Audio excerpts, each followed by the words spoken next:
Welcome everybody to Read to You 365, where we read to you books about you. My name is Cristal, and I'd love to read to you today. Today's story is entitled Mufaro's Beautiful Daughters, written by ByJohn Steptoe. An African Tale. I love this book. I love this book since when I was a child, when I first heard of it. And then we went to Carnegie Hall. Oh my God, I'm such a nerd. I love it. We went to Carnegie Hall and I saw the play. And it was beautiful. It was long, but it was gorgeous. Oh, I used to love this book so much. And you know, the first person that I heard read it aloud was Reading Rainbow.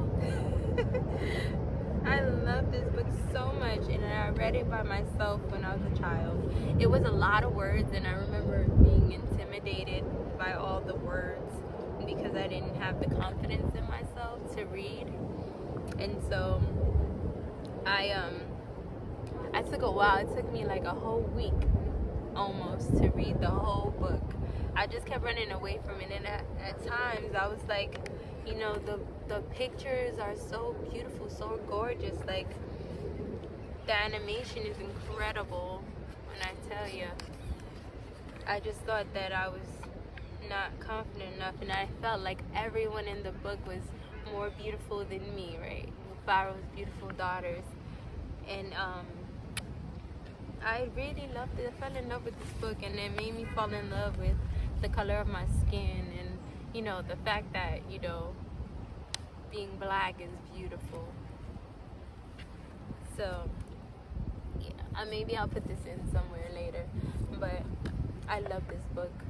I read it many times before as a child, and even reading it as an adult to my students, it's like so. I still get the same feelings, the same reactions, the same love, but I see more into it. I see the good, the bad, the ugly, the sad, you know, how she was treating people and how she was treating the witch. Or it put me in a mindset of you know, the village, and how these are core to our people and how we are people of the earth. Which is probably why I decided to come outside. I decided to come outside because I was stuck at home all day. I was home for a while. I did not come outside. And I always wanted to look like the most beautiful daughter. So I used to ask my hair braider, my stylist, my mom, who paid someone to do my hair. She paid my stylist, and I would always want my hair up in a crown. And I loved it. I loved it that way. It just made me feel like who I am. It made me feel like a queen. It made me feel like Mufaro's beautiful daughter.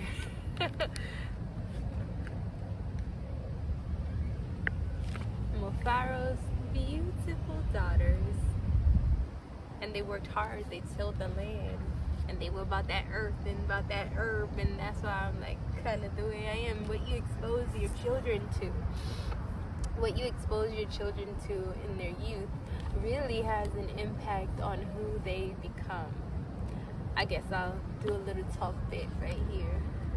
You want to expose your children to things that enlighten them, to books such as Mufaro's beautiful daughter, that would allow them to see good, bad, ugly, and how one should treat the other person, and in the cultural sense, know and love who they are and look at their beauty, not from the external but from the internal, and their character and how it makes them as a person, and who you could be serving no matter what position you are in.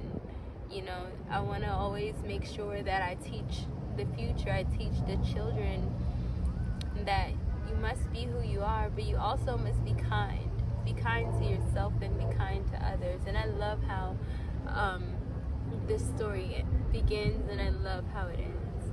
So yeah, I definitely recommend it. 100 out of 100. Scholastics did a great job. This is a book that is over 30 years old because it was created before I was born. It was written, I'll tell you when it was written and published. I love this book.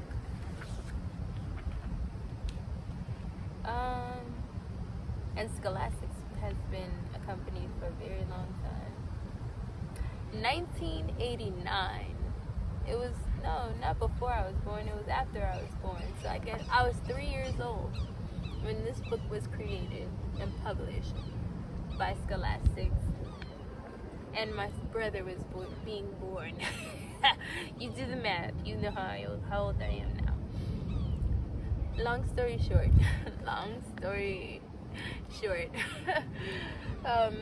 Expose your children to things that you want them to have in life that would uplift them later.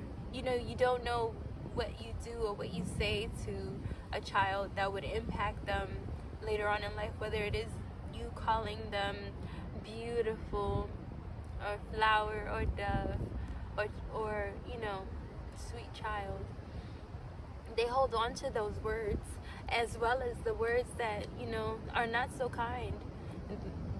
We as human beings are, you know, gatherers of information and knowledge, and you should really be mindful of what type of energy, what type of mindset, what type of love you're pouring into these children. So I suggest that you give them something that's going to make them look at who they are as themselves and love who they are as themselves. Yeah, that's my take on, you know, giving love and imposing, yes, superimposing beautiful things into the lives of the children of the future. And that's why I have Read to You 365, where we read to you books about you. I love my little princes and princesses. I love you. Thanks for watching. This is a CJT production.